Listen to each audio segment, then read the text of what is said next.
Pinaghahanap pa ang mga suspect sa pagnanakaw sa dalawang tindahan ng alahas sa isang mall sa Mandaluyong nito Sabado. Panawagan naman ng mga customer sana ay paigtingin ng seguridad sa mga mall para maiwasan ang mga insidente kung saan nakukompromiso ang kanilang kaligtasan. Balita natin ni Haji Rieta. Ito ang mga litratong kuha mula sa CCTV ng SM Mega Mall sa Mandaluyong gabi ng Sabado. Kitang-kita pagpasok ng mga suspect sa supermarket entrance eksaktong 6:56 p.m. Ilang minuto lang ang nakalipas, pumasok na naman ang grupo sa Ace Hardware at bumili ng 2 liabe tubo o pipe wrench. Ang 5 suspect agad dumiretso sa ground floor na ito ng department store kung saan nakapwesto ang FNC Jewelry Store at The Jeweler. Eksaktong 7:26 p.m. isinagawa na ang pagnanakaw. Unang tinirang The Jeweler at kasunod ay ang FNC Jewelry Store. Hagip din ang isang suspect na armado ng kalibre 45 na baril na ginamit umano para paputukan ng 2 beses ang isang gwardya at para mabulabog ang mga tao. 7:28 p.m. natapos ang pagnanakaw at nakatakas na ang mga suspect. Sa video naman ito ni Scooper Joseph Huezan, kitang pagresponde ng SWAT team sa loob ng department store.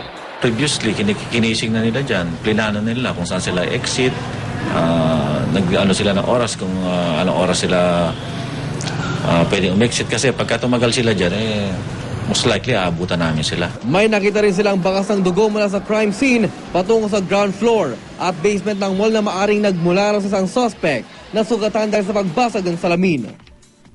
Ang pamunuan naman ng SM, sisiguraduhin daw na mas mahigpit na ang mga ipapatupad na seguridad sa kanilang mall para hindi na maulit ang nasabing insidente.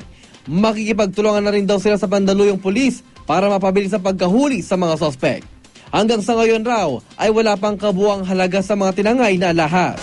Ang mga mall goers, iba-iba naman ang reaksyon hinggil sa nasabing krimen. Kailangan na nilang tignan mabuti yung mga pumapasok. Yun lang. Kasi minsan nagkukwentuhan yung mga lady guards na hindi nila napapansin dahil na yung pumapasok. Grotesco sa Caloocan at sa Divisoria sa Manila na merong nahuli ron sa Divisoria, yung mga martilyo gang. So the same modus operandi, the same style. Kaya nga, nagpapunta na ako ng mga operatiba ko ron sa 3 city para at least makuhanan ko yung mga profile ng mga arrest nila nung incidenting yun. Patuloy naman ang hot pursuit operation ng mga pulis sa mga suspect. Haji Rieta, GMA News.